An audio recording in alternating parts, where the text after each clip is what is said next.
Bon, est-ce que les gens m'entendent? Oui. Ferme-le. Alors, Jean-François m'a confié la tâche énorme de présenter la chose. Et vous allez voir pourquoi j'appelle ça la chose. D'abord, je vais commencer, c'est une belle introduction, vous allez voir. C'est qu'on m'a demandé, il y a quelques mois, de composer le texte qui devait être lu pour le 60e anniversaire de mariage de mes parents. Vous allez me dire, c'est quoi le rapport? Le rapport, c'est que c'est dans les deux cas, c'est un discours officiel. Et voici la première phrase que j'avais écrite dans ce fameux texte.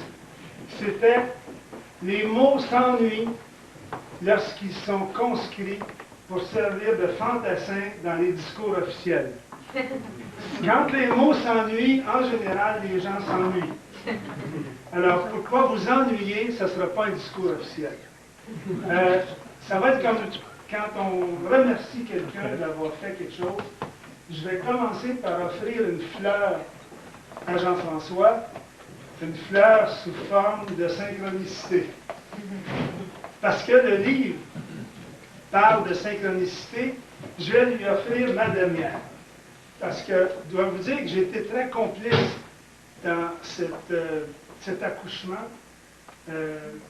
À l'occasion, on se parlait. Et on se parlait du contenu du livre. Quelqu'un vient de me dire ce soir que tu m'as même cité dans le livre. Je l'ai pas dit. Alors, bon, pour ajouter à ce qui pourrait être un deuxième livre, juste dire à Jean-François qui, à chaque fois, s'étonnait de voir mes synchronicités, j'en ajoute une ce soir qui s'est passée cette semaine. Je vais voir le dernier Godard avec une amie qui est étudiante en littérature. Je la quitte.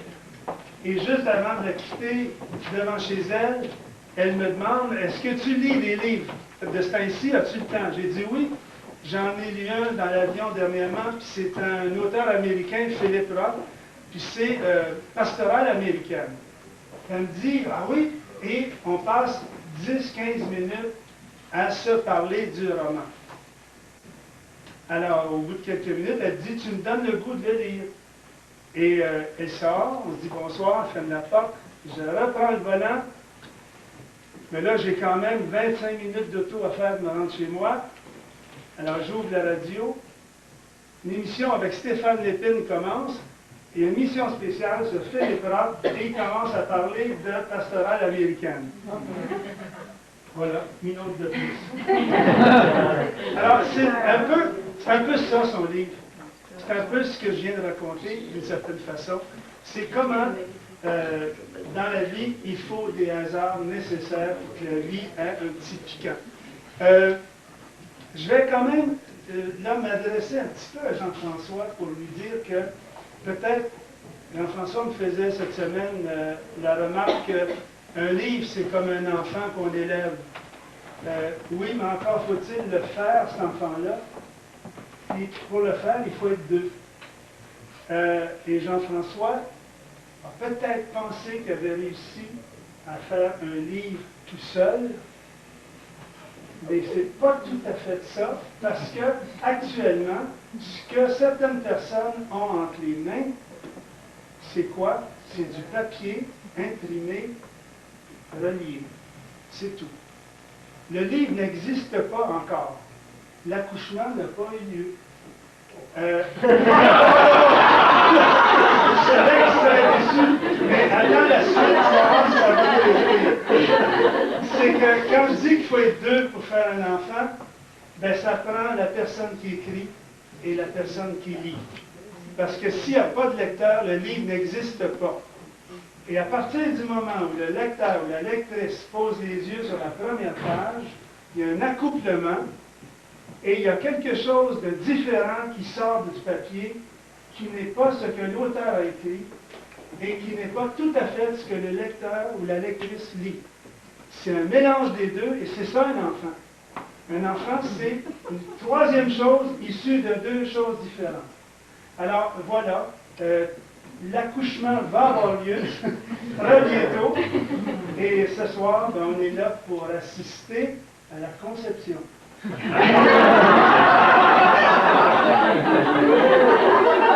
D'habitude, ça se fait plus en privé que ça. Bon. Mais alors, voilà, c'est ce que je voulais te dire.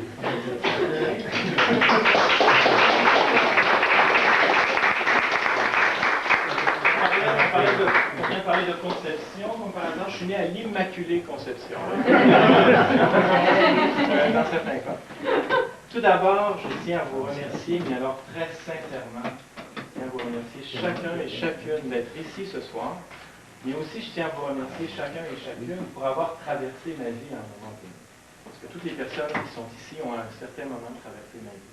Et ont contribué à la personne que je suis, et ont contribué au livre aussi.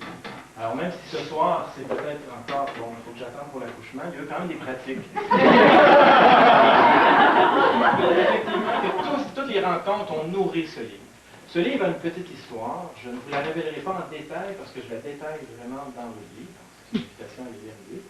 Notamment pour les grenouilles, vous voyez des grenouilles un peu partout, qu'est-ce que ça veut dire? Je vous invite à voir le livre pour en savoir plus sur les grenouilles. Mais pour vous donner un aperçu de qu'est-ce que peut être la création d'un livre, j'ai gardé quelques emails avec une personne qui m'est très très chère, qui m'était très très chère, qui est encore très très chère, c'est Mme Rachel Fontaine aux Éditions de l'Homme. Parce que vraiment, sans les Éditions de l'Homme, ce livre n'existerait pas, c'est certain. Mais c'est une maison d'édition que j'ai toujours admirée, que j'ai toujours respectée, où il n'est pas facile d'entrer. Et on peut dire qu'il y a beaucoup de hasards qui m'ont aidé à entrer dans cette maison d'édition-là. Mais avant d'entrer dans cette maison, il a fallu la rencontre de Rachel Fontaine. Et j'ai quelques mots qu'on s'est échangés depuis le début de la conception. Pas de la conception, mais des pratiques. Alors, quelques mots comme ça. Des préliminaires. Alors, le 6 juin 2000. En fait, ça commence, ça fait pas mal longtemps que je veux écrire un livre. Mais donc, les hasards s'organisent de façon un peu plus concrète, et vous allez me dire dans le livre, autour, dans les environs de l'été 2000. Le 6 juin 2000, j'ai la possibilité d'être en contact avec Rachel Fontaine. Il y a quelqu'un qui me met en contact avec Rachel Fontaine, qui est alors responsable des projets d'édition aux Éditions de l'Homme. Alors, je lui envoie un mail le 6 juin 2000, 15h36, que j'intitule Échographie.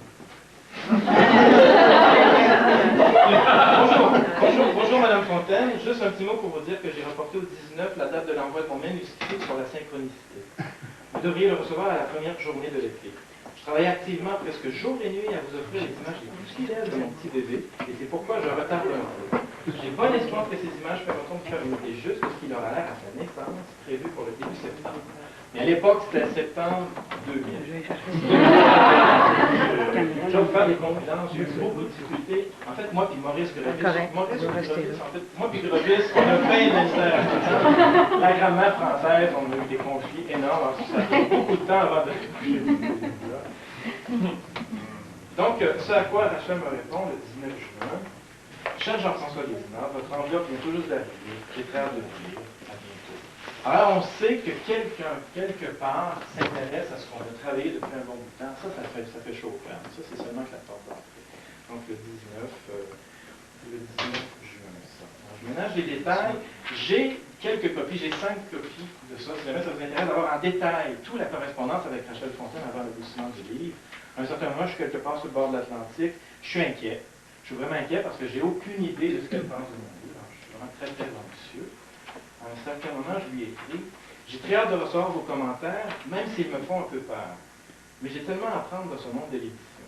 À vrai dire, je dois vous confier que je deviens très superstitieux dans ce projet de livre. Et je dois confesser que je compte souvent les feuilles de Marguerite, comme pour savoir, elle aime pas. Actuellement, ça donne 50% oui, 50% non. En fait, je suis dans l'angoisse totale, j'ai aucune idée de ce que je pense de moi. Et ce à quoi elle me répond, le 11 août 2000, bonjour Jean-François. Alors là, je reçois un email, vous imaginez, l'état dans lequel on est. Ça fait longtemps qu'on travaille sur ce livre. Premier commentaire. Voici enfin mes premiers commentaires. Jusque-là, ça va. Mon métier veut que je sois très franche, ce qui ne me rend pas toujours populaire. Je prends le risque. J'espère seulement que cela ne vous empêchera pas de poursuivre votre travail. Alors là, il y a beaucoup de choses qui sont dites dans ces encore. Parmi les commentaires qu'il y avait, comme je vous l'ai dit, l'introduction est dense, contient beaucoup d'idées dont plusieurs apparaissent de prime abord pas très définies. Vous passez d'un sujet à un autre en expérimentant les enchaînements. citant abondamment des auteurs ayant peu en commun entre eux, Pascal Bruckner, Marie-Louise von Franz, James Hillman, Yvon Deschamps, Paul Bauch, Jean Dufresne. Alors j'avais tout mis ça dans les mêmes coins de paragraphe. J'avais un bouillonnement d'idées absolument débile, et je lui ai envoyé ça. C'était un bouillonnement d'idées. Donc, ça ne marchait pas.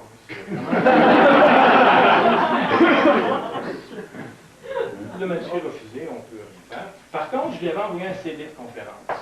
Et elle avait écouté aussi le CD de conférence que j'avais donné. Et elle a tout comparé. Elle a dit, oui, il y a beaucoup d'idées, cet homme-là. Quand il parle, ça a l'air d'être un peu plus clair que quand il écrit.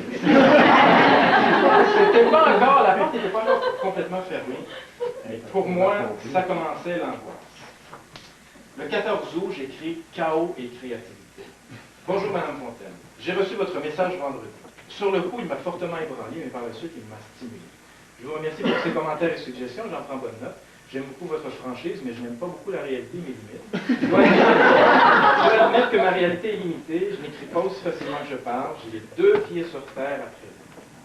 Le projet que vous avez est un peu comme un kit Ikea mal vissé. Je suis devant le fait que j'ai horreur de visser les choses, de les arrêter.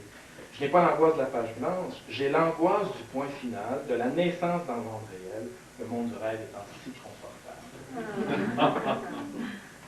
Vous savez, je prends quelques passages. Lorsque j'étais à l'université, les multiples professeurs que j'ai rencontrés, avant de trouver celui qui m'a supervisé, me trouvaient un peu Star Trek.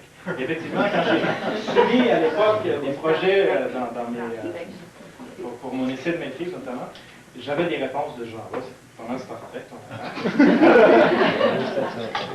Vous savez, j'ai même un peu souri en vous lisant, me mettant devant l'évidence de mes contradictions et éparpillements. Où avais-je la tête pour mettre Bruckner, Bose, Deschamps, Kierkegaard, Duchamp, Saint-Exupéry, Languérand, Dufresne dans le même coin? Qu'ont-ils en commun tous ces gens? La tentative de mon livre actuellement serait un peu comme de faire un roman avec Céline Dion, le pape, le maire Jean Drapeau, Mohamed Ali et Youpi comme personnage principal. Je suis un petit peu plus intime, alors je vais vous laisser. Exactement, on est dans les préliminaires. Bon, 16 août 2000. Bonjour, Madame Fontaine. J'avais envie de vous faire partager une petite anecdote qui vient tout juste de m'arriver. Vous savez, dans une section de mon livre, je questionne les livres du genre 10 trucs pour faire parler son conjoint. Eh bien, ce soir, j'avais dans mon courriel une offre de Yvon Deslaire, l'auteur de Chérie, parle-moi, 10 trucs pour faire parler son conjoint. Il est aussi éditeur et a su que j'écrivais un livre sur la synchronicité et il m'a bien médité. Mais je ne vois donc aucun intérêt, mais la coïncidence m'a fait sourire. J'ai le sentiment que, malgré tout, aux éditions du Nord, ça faisait un petit chaos. Il disait peut-être qu'il y a des idées, mais il y a peut-être d'autres personnes qui sont intéressées. Alors là, il y a quand même un climat qui s'est installé. Et là, peut-être que je suis un petit peu plus en tout cas. Peut-être que là, à ce moment-là, donc, peut-être que je jouais un peu là, pour me faire désirer. Mais j'étais quand même découragé parce que le 25 septembre 2000, dans un email que j'appelle avortement, bonjour Madame Fontaine. Est-ce normal de vouloir avorter lorsque nous sommes si près de l'accouchement? Je vais parvenir à mon premier chapitre le plus achevé, mais j'avoue que je suis de plus en plus incertain à propos de mon bébé. Je doute car je sais maintenant que j'écris mal, mon sujet me renvoie tout et je ne m'amuse plus du tout. C'est frustrant quand mon sujet me passionne, j'ai une foule d'idées que je veux faire circuler dans la tête des gens et me perdre. C'est dommage que mon écriture soit aussi pénible, car je crois que mon sujet intéresse aussi les gens. On me dit que j'arrive à le vulgariser parfaitement lorsque je parle verbalement. À quand les livres oraux, les livres parlés?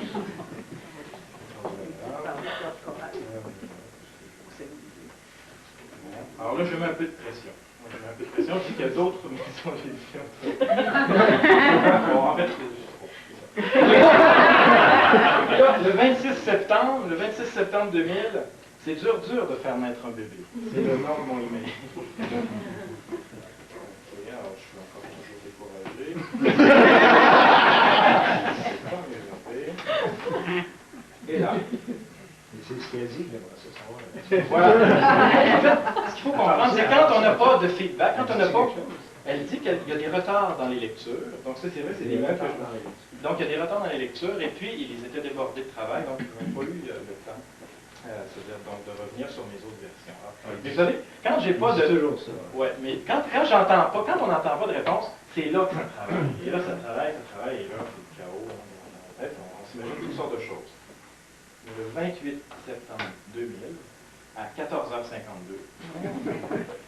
Ça, c'est une journée, une heure, une date que je me souviens toute ma vie. Je me souviens, je venais de regarder un documentaire sur les oies. Je parle des oies, je parle des grenouilles, j'en dis pas plus. Je venais d'écouter un documentaire sur les oies. Là, je ferme la vidéo. J'avais à la fois un message sur mon répondeur et un email qui disait ceci. Cher Jean-François, j'ai laissé un message à votre bureau tout à l'heure, mais au cas où vous ne pourriez me joindre avant 5 heures, mon assistant est en vacances, je ne suis pas toujours à mon bureau. Je m'empresse de venir vous recevoir. Si votre fœtus de papier vous réveille la nuit, on peut dire que ce n'est pas pour rien. Ce qu'il faut dire, c'est que je lui avais envoyé dans un email, que je n'ai pas ici, que je me suis dit, moi je veux faire des enfants de papier plutôt que faire des enfants physiques, parce que c'est moins de trouble. Mais non, ça nous réveille autant la nuit.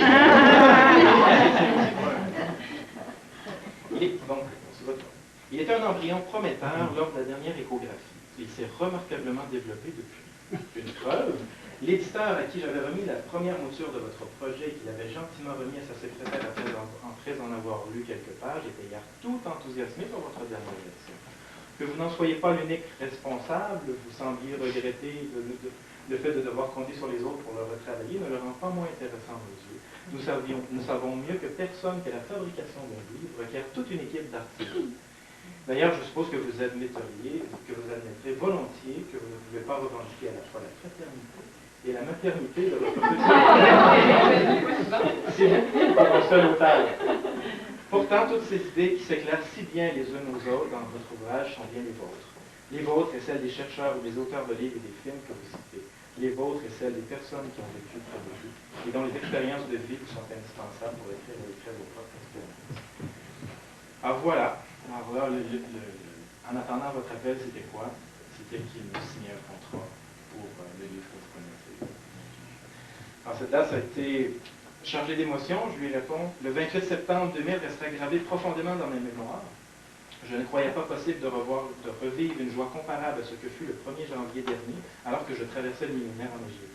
Tout d'abord lors du spectacle inoubliable, et ensuite par l'intensité très particulière que suscite le fait d'être juché sur la cime de la pyramide de Mykonos à 2 heures du matin lors d'un changement de millénaire. Il faut dire qu'à ce moment-là, j'avais vécu quelque chose de particulier. Ça me donnait quelque chose de pas mal plus fort que ça. Qu'un livre soit accepté, c'est un peu comparable à ce qu'on est de la pyramide au passage au millénaire. Il y en a comme ça qui se prennent pour Napoléon. Moi, je fais la guerre avec mes Ah voilà, je voulais parler des pluies de grenouilles, mais finalement, je vais vous l'épargner. Pour ceux qui veulent aller plus loin sur les pluies de grenouilles, qu'est-ce que ça veut dire? Très très beau livre, c'est l'argent nécessaire. Consultez le parcours. Je mentionnais dans l'invitation qu'il y a des prix qui sont diffusés ou donnés au hasard. En fait, bon là, je ne sais pas combien de livres ils sont vendus, mais je prends une chance. Ceux qui ont une grenouille à la page 93, est-ce qu'il y en a qui ont un livre? C'est un peu qu'il va être le monde y a cherché les livres, là. Ben, c'est parce qu'il y a des fois, je veux quand même vérifier. Lui, je oui. Ah, mais le plus de grenouille, mais une petite grenouille. Ici. Alors, Michel, tu as le cadeau qui est... Je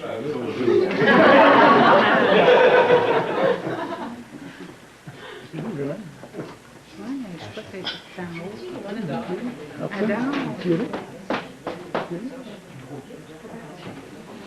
Elle est avec Étienne? Michel, je vais peut-être prendre une chance pour ceux qui auraient quelque chose à la page 85. 85.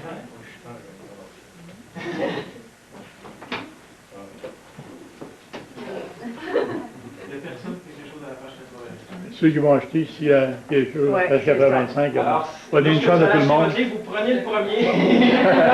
Autrement dit, vous prenez le livre au hasard. Je vous fais confiance. Vous prenez le livre au hasard. Et à la page 85, j'offre le CD magnifique. Le destin, le fabuleux destin. Ah, ça vaut la peine d'acheter le livre. C'est la page 85. C'est une trame superbe. On l'a ici, si vous voulez l'écouter. Et à la page 94, cette fois, je suis un peu plus audacieux, parce que je me prends aussi pour un musicien. Alors, c'est qu'il y a quelque chose à la page 94. Et là-bas. Alors, même point. Par hasard! Le couple! Eh ben. Je tape mon CD. Mais celui-là, il y a du vin. Je vais tenir celui-là. Alors, c'est mes compositions. Il reste une chance encore pour lui. Voilà, et puis ceux qui veulent l'acheter, mon CD aussi, je vends ça. Alors voilà, je vous remercie beaucoup. Alors là, je vais m'appliquer. J'ai essayé de me pratiquer, je n'écris pas très bien, parce que je ne veux pas trop briser vos livres. Et si ça vous intéresse, je vais être assis derrière, je vais signer vos livres. Et ne vous gênez pas, la maison est très grande, vous vous promenez en haut, même aller sur les galeries. La maison est à vous, et je vous souhaite une excellente soirée. Merci.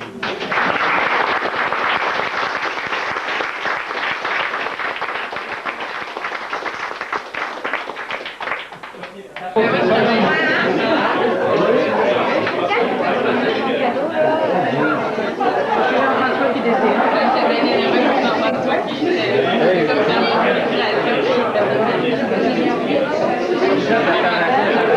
La mère.